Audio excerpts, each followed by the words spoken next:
5월 28일 화요일입니다. 오늘 우리에게 주시는 하나님의 말씀은 사무엘상 7장 3절에서 17절 말씀입니다. 사무엘이 이스라엘 온 족속에게 말하여 이르되 만일 너희가 전심으로 여호와께 돌아오려거든 이방 신상들과 아스타롯을 너희 중에서 제거하고 너희 마음을 여호와께로 향하라. 그만을 섬기라. 그리하면 너희를 블레셋 사람의 손에서 건져내시리라. 이에 이스라엘 자손이 바알들과 아스타롯을 제거하고 여호와만 섬기니라.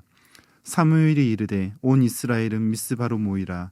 내가 너희를 위하여 여호와께 기도하리라 하매 그들이 미스바에 모여 물을 길어 여호와 앞에 붓고 그날 종일 금식하고 거기에서 이르되 우리가 여호와께 범죄하였나이다 하니라. 사무엘이 미스바에서 이스라엘 자손을 다스리니라. 이스라엘 자손이 미스바에 모였다 함을 블레셋 사람들이 듣고 그들의 방백들이 이스라엘을 치러 올라온지라. 이스라엘 자손들이 듣고 블레셋 사람들을 두려워하여 이스라엘 자손이 사무엘에게 이르되 당신은 우리를 위하여 우리 하나님 여호와께 쉬지 말고 부르짖어 우리를 블레셋 사람들의 손에서 구원하시게 하소서 하니 사무엘이 젖먹는 어린 양 하나를 가져다가 온전한 번제를 여호와께 드리고 이스라엘을 위하여 여호와께 부르짖음에 여호와께서 응답하셨더라. 사무엘이 번제를 드릴 때에 블레셋 사람이 이스라엘과 싸우려고 가까이 오매 그날에 여호와께서 블레셋 사람에게 큰 우레를 발하여 그들을 어지럽게 하시니 그들이 이스라엘 앞에 패한지라. 이스라엘 사람들이 미스바에서 나가서 블레셋 사람들을 추격하여 뱃갈 아래에 이르기까지 쳤더라. 사무엘이 돌을 취하여 미스바와 센 사이에 세워 이르되 여호와께서 여기까지 우리를 도우셨다 하고 그 이름을 에베네셀이라 하니라. 이에 블레셋 사람들이 굴복하여 다시는 이스라엘 지역 안에 들어오지 못하였으며 여호와의 손이 사무엘이 사는 날 동안에 블레셋 사람을 막으심에 블레셋 사람들이 이스라엘에게서 빼앗았던 성읍이 에그론부터 가드까지 이스라엘에게 회복되니 이스라엘이 그 사방 지역을 블레셋 사람들의 손에서 도로 찾았고 또 이스라엘과 아모리 사람 사이에 평화가 있었더라. 사무엘이 사는 날 동안에 이스라엘을 다스렸으되 해마다 베델과 길갈과 미스바로 순회하여 그 모든 곳에서 이스라엘을 다스렸고 라마로 돌아왔으니 이는 거기에 자기 집이 있음이니라. 거기서도 이스라엘을 다스렸으며 또 거기에 여호와를 위하여 제단을 쌓았더라. 아멘. 오늘 본문은 이스라엘의 회복이 일어나는 장면을 보여줍니다. 4장에서부터 시작했던 블레셋과의 전쟁에서 이스라엘은 승리라고 하는 반전을 맞이합니다. 이 반전의 가장 첫 시작은 7장 2절에서 이스라엘의 온 집이 여호와를 사모함으로 시작합니다. 사모하는 마음에서 그치는 것이 아니라 하나님의 말씀이 사무엘을 통하여 백성에게 임합니다. 그 모습이 우리가 읽은 본문 3절에서부터 기록되어져 있습니다. 사무엘은 이스라엘 족속을 향하여 여호와 하나님만을 섬기라. 우상들을 제거하고 하나님만을 섬기라. 그리하면 하나님께서 블레셋의 손에서 너희를 건지시리라 라고 3절에서 기록하고 있습니다. 이런 말씀 앞에 이스라엘 백성들은 4절에서 그대로 따르는 모습을 보여줍니다. 그리고 계속해서 이어서 이스라엘은 금식하며 하나님 앞에 자복하며 자기의 죄를 가지고 하나님 앞에 회개하는 모습으로 나타나는데 이 모습이 여호와 하나님 앞에 물을 길어 부어드리는 모습으로 상징적으로 나타납니다.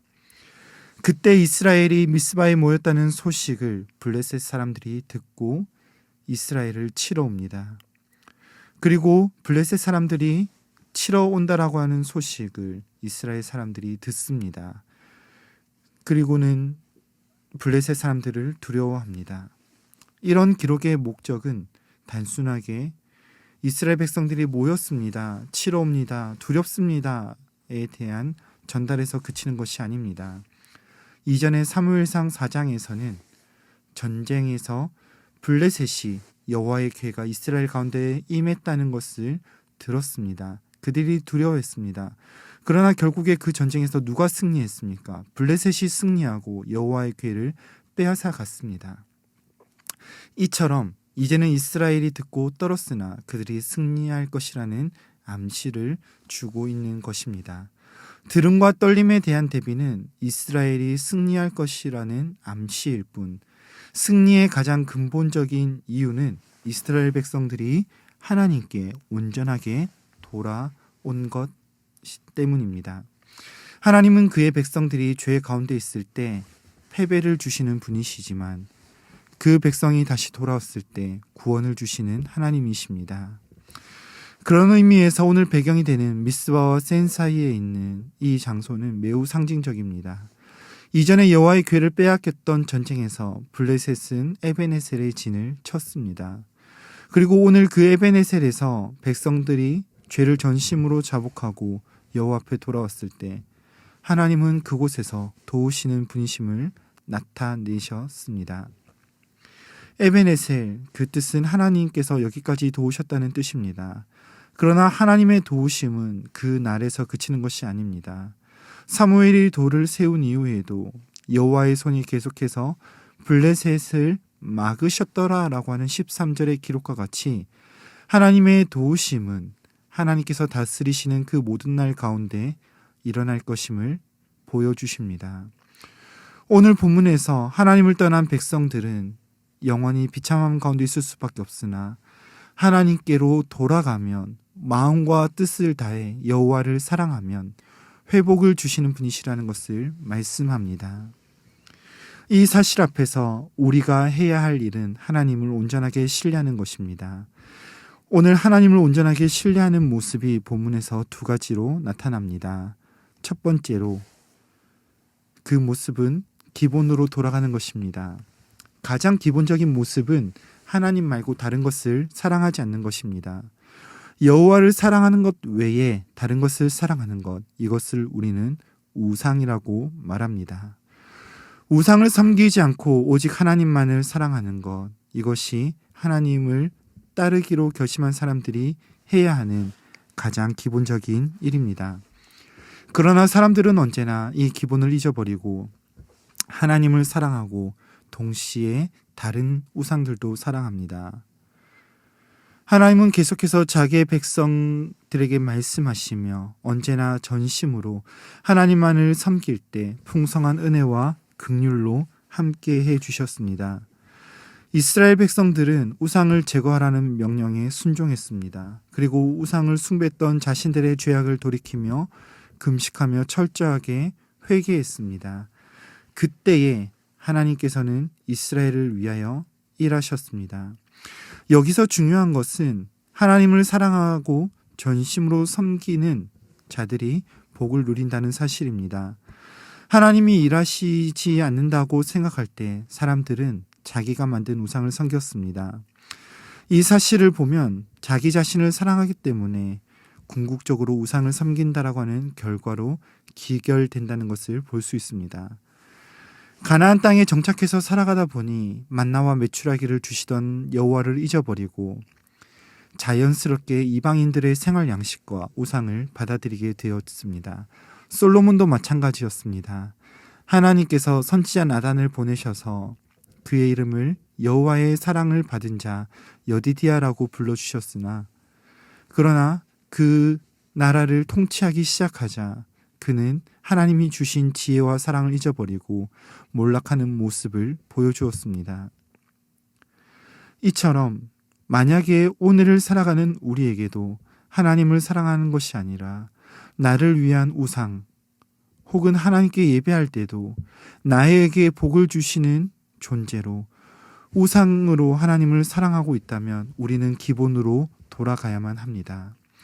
이스라엘 백성들이 그들 가운데 있는 우상을 버리고 금식하며 철저하게 회개하였듯이 오늘 하나님과 우리와의 관계를 회복하기 위하여 금식하며 하나님 앞에서 물을 부으며 애통했듯이 우리의 눈물을 하나님께 부으며 다시 주님께로 돌아가는 하나님과의 관계를 회복하는 기본으로 돌아가는 주의 복된 성도들이 되시기를 간절히 소망합니다. 두 번째로 우리가 해야 하는 것은 영원하신 하나님의 자비하심에 기대는 것입니다.